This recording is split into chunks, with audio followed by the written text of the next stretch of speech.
நாயகம் ஸல்லல்லாஹு அலைஹி வஸல்லம் உம்மத்தின்னு சொல்லுகிறான், நாயகத்தை பின்பற்றுவதாக சொல்லுகிறான், நாயகத்தின் மீது நேசம் என்று சொல்லுகிறான். ஆனால் அந்த நபரை புகழ்ந்தால் ஷிர்க் என்று சொல்லுகிறான். ஷிர்க் என்றால் என்ன?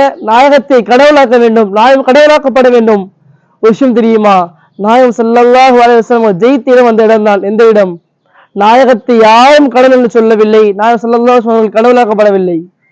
எல்லா நபிகளும் கடவுளாக்கப்பட்டார்கள். மூசா கடவுளாக்கப்பட்டார், ஈசா கடவுளாக்கப்பட்டார். ஆனால் என் பெருமான் முஹம்மது ரசூலுல்லாஹி ஸல்லல்லாஹு அலைஹி வஸல்லம் மட்டும்தான் கடவுளாக்கப்படவில்லை.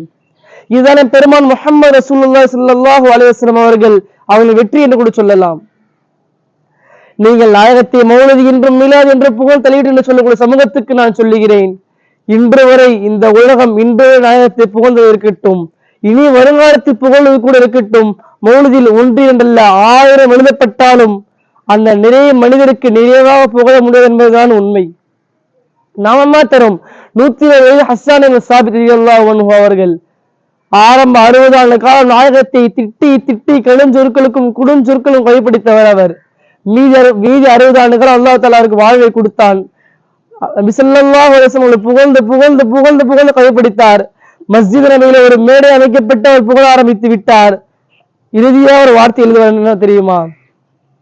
மாமின் மதஹத முஹம்மதி மகாலத்தி லாக்கின் மதஹத மகாலத்தி முஹம்மது. நாயகம் ஸல்லல்லாஹு அலைஹி வஸல்லம் அவர்களை என் வார்த்தையினால் புகழ முடியவில்லை, நாயகம் ஸல்லல்லாஹு அலைஹி வஸல்லம் நினைவுக்கு என்னால் புகழ இயலவில்லை.